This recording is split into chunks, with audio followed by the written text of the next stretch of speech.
Уважаемые зрители телеканала «Зум-Зум», рыба таймень. Худяк.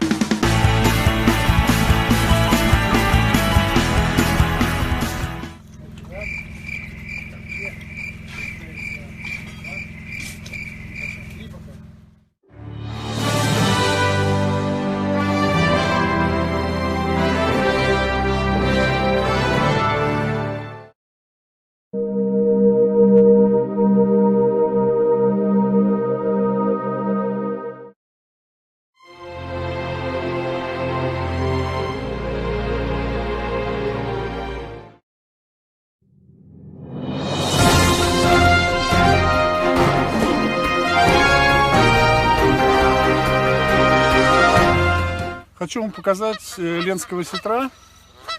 Вот видите, у него тут сверху написано «Ленский осетр». Стоп. Давайте немножко подождем, и я сделаю маленькое пояснение. Сегодня я начинаю цикл передач, который будет объединен общим названием, вернее общей рубрикой «Пердуха». Но это не какая-то пердуха, такое словосочетание довольно сомнительное, это пир духа. Это словосочетание ввела супруга Михаила Горбачева Раиса Максимовна, означает общение с какими-то высшими сферами, с каким-то высоким, с чем-то культурным, в общем, с красотой. Первый наш пир духа будет посвящен Якутии. И вот почему. Дело в том, что, наверное, единицы из нашего многомиллионного населения могут побывать не просто в Якутии, а в местах, которые в самой Якутии считаются медвежьими углами. Это в нашем случае это где-то 1500 километров от города Якутска, вниз по реке Лене, в сторону Ледовитого океана, где фантастическая природа. Так вот, я грешным делом думал, что Якутия это такой, знаете, мир белого безмолвия, где кроме волков и медведей никого нет. Оказалось, нет. Это фантастическая природа, чистейшая вода, прекрасные леса. Начнем с моей любимой темы. Вы же знаете, что я закончил Московский авиационный институт и просто с ума схожу по самолетам. Но в данном случае я хочу начать с сюжета посадки самолета. Вот компания S7, она оказалась самой удобной для меня. Посадки в Якутск. Вы видите тень этого самолета, который ложится на облака, потом на землю, приземление, и дальше будет поездка вниз в сторону Ледовитого океана.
Но спустимся с неба на землю и скажем спасибо Пятой симфонии Густава Малера. Посмотрите, под нами река Лена, чистейшая зеркальная вода, в которой отражаются синее небо, загадочные облака. Все это Якутия.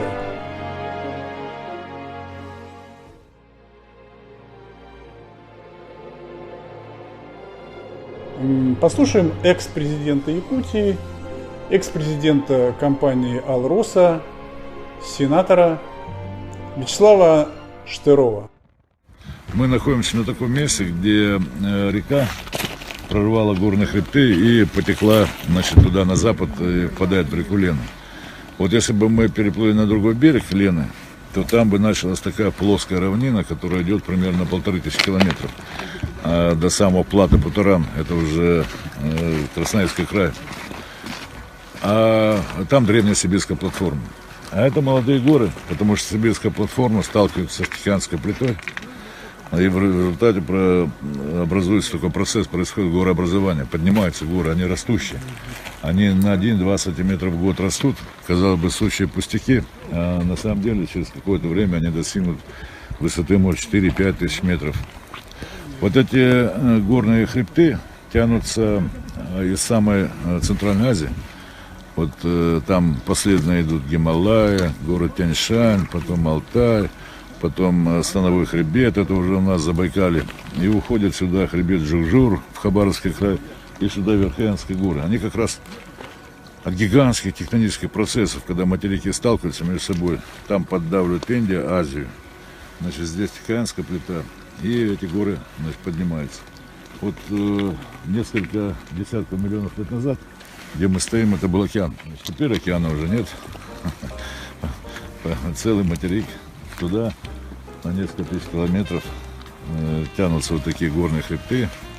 Это до самой Чукотки, значит, до Тихого океана. Это все такое молодое, растущее. Ну, посмотрим, что будет через 200 миллионов. А это, уважаемые зрители,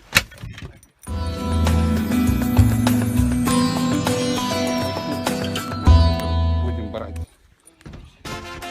А это, уважаемые зрители телеканала «За углом», рыба таймень. Я должен сказать, что про эту речь я слышал много раз. Но когда я ее увидел, я понял, что не зря люди о ней говорят в Москве. Особенно это хорошо, когда прекрасные погоды. Вячеслав Анатольевич, а расскажите, кто такой Байнай? Байнай — это нечто вроде дух, такой дух природы. Дух леса, дух реки. Значит, никто его никогда не видит, но он всегда незримо присутствует. Он хозяин всего. Так? И любой рыбак, охотник или вообще человек, оказавшийся в тайге или на природе, всегда должен у Байная попросить. Вот: Байна, разреши мне половить рыбу. Значит, можно я, значит, убью того или иного животного. Я не буду природу нарушать. Значит, я возьму себе сколько надо. Считается, что Байнай, он в его воле все. Значит, он даст или не даст. Если Байнай злой по каким-то причинам, значит, то на самом деле он может много-много всяких бед натворить. И лодка перевернется, и промахнешься, когда стреляешь, и ничего не поймаешь, и вообще. А если Байнай хорошо расположен, значит, то тогда как бы будет удача. Когда люди приезжают на природу, то они обычно разводят костер, значит, говорят такие слова сокровенные и кормят Байная. Что-нибудь положат в костер, на лепешку там или еще что-нибудь, и обязательно надо ему плеснуть, значит, немножко выпить. Но дело в том, что много нельзя, потому что когда Байнай сильно пьяный, он может такого начудить, что вообще ничего не получится, и неизвестно, куда тебя завести, и неизвестно, выйдешь оттуда или нет. Обязательно, когда начинается весенняя охота, все обязательно так или иначе вспоминают Байная и какие-то обряды делают, прежде чем отправиться на охоту. И на охоте то же самое. Всех варят Байная. И он действительно существует, ну, на мой взгляд.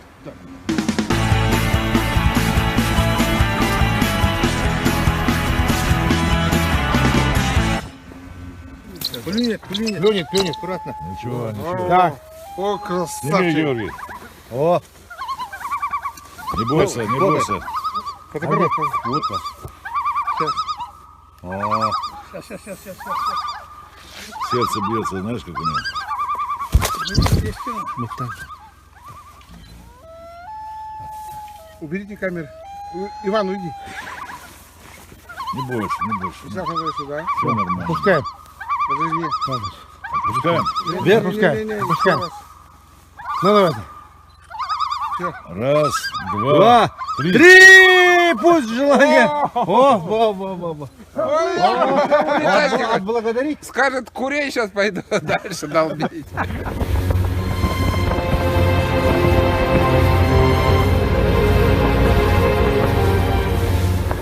А это, уважаемые зрители телеканала «За углом», рыба называется таймень. Водится только здесь, на северах, на реке Лени. Вот самый лучший таймень в мире.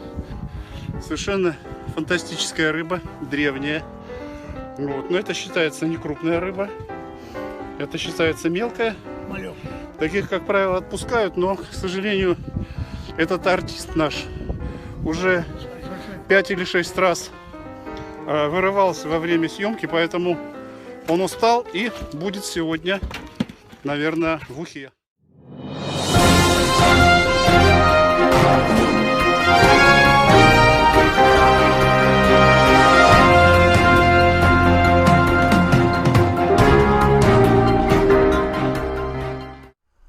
Хорошо известно, что во многих конституциях мира первыми строками написано «Мы народ США», «Мы народ России» и так далее, и так далее. Но давайте возьмем масштаб поменьше и спросим, а кто такой народ Якутии?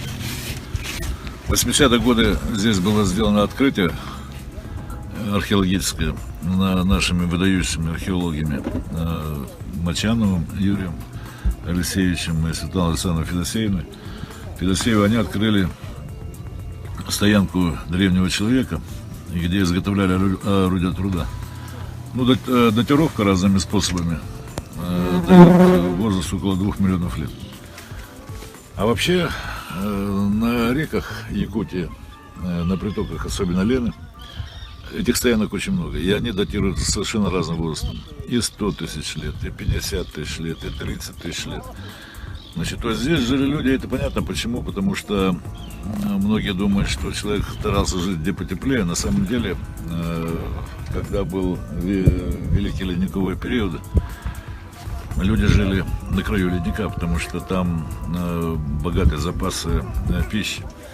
2000 лет назад, примерно 2000 лет назад, сюда, на территорию Якутии, пришли тунгуссо-маньчжурские племена.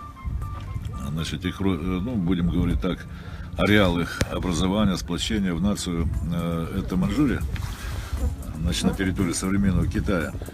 Последняя, собственно говоря, императорская семья в Китае, династия была маньчжурская.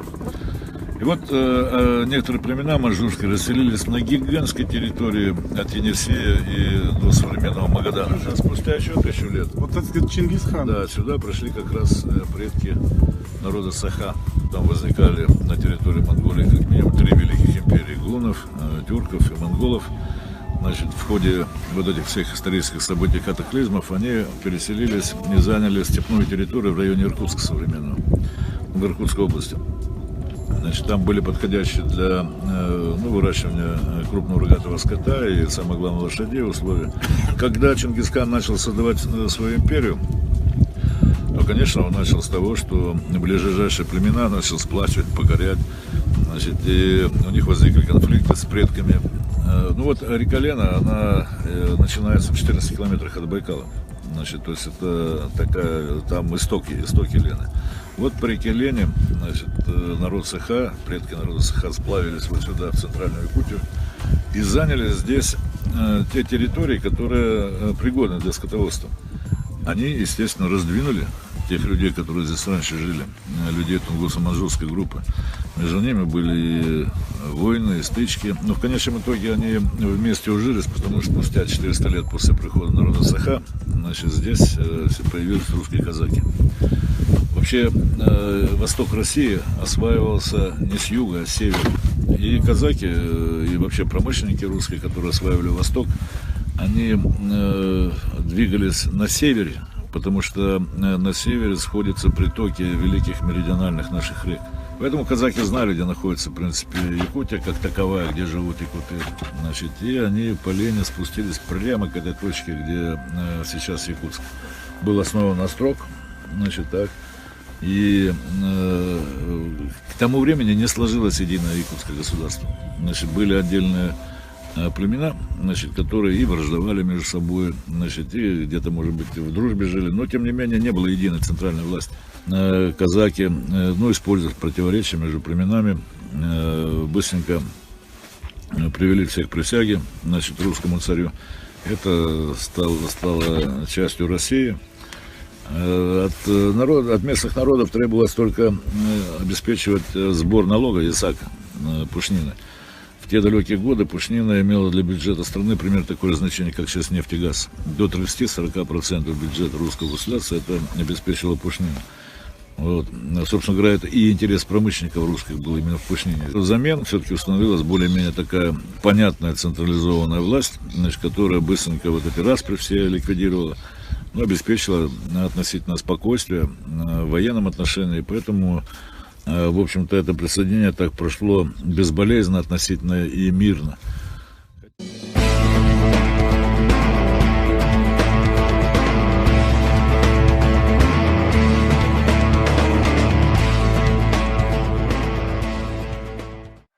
Уважаемые зрители телеканала «За углом», я хочу вам представить ленского осетра. Вот эта рыба, которая сейчас передо мной, и является ленским осетром, совершенно фантастическая рыба. Хочу вам сказать, что поймана она не браконьерским способом, потому что на реке Лени ловля осетров разрешена. Можно ловить до 5 закидушек на человека и 2 крючка. Дело в том, что что эта рыба здесь очень распространена, вот, и ее ловят все, от мала до велика, и не являются браконьерами. Причем ловят как около Якутска, столицы Якутии, так и здесь, 400 километров ближе к Ледовитому океану, где этот осетр водится. Я вам хочу показать его поближе. Вот его морда, вот его рыло, как говорится. Можете сравнить мое рыло с его. Мое отличается от его тем, что оно может говорить. Вот. А осетр, видите, он только хватает воздух, но я думаю, что ученые, которые с нами находятся в этой экспедиции, они этого осетра сейчас изучат, поставят на него какие-то чипы, чтобы наблюдать за его жизнью, и отпустят в реку Лену, чтобы он через лет 15 стал уже не вот таким вот 2,5-килограммовой рыбой, а стал где-нибудь 500 килограмм. Говорят, что однажды здесь поймали белугу, которая весила 800 килограммов. Это примерно как столько весит слон. Вот. Но нам спокойно, но нам с белугой не повезло. Мы поймали вот этого небольшого осетра, и я думаю, что вы получили огромное удовольствие на него посмотреть. Видите, вот у него даже на лбу написано «Лена». Буквы очень маленькие, я думаю, что вы не увидите их. Но вот я вот совсем близко и вижу, что написано «Ленский осетр». Ленский. На ощупь он очень приятный. У него вот эти жучки, так называемые плавники, вот эти вот костяные, и посрединной линии, они такие, не такие жесткие, как на Каспии. Вот. И во всех отношениях эта рыба совершенно приятная. Вот у него усы. Вот у меня усов нет, а у этой рыбы усы есть. Вот. Ну, пока я с вами прощаюсь. И до следующего осетра. Ну вот и все. Маски, как говорится, сброшены. Мир Якутии вышел из белого безмолвия и даже предъявил нам «Царь рыбу» писателя Виктора Астафьева. И отразился небесами в огромной гигантской реке Лени. Ну, а нам остается закончить там же, где мы начинали этот сюжет. В самолете.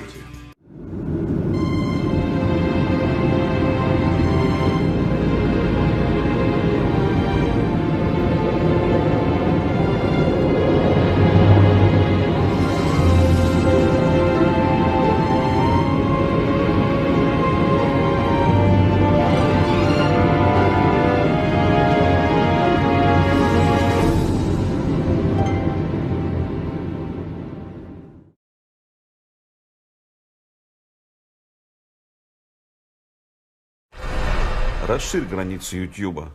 Шагни на полосы электронной газеты Андрея Угланова. Первая ступень.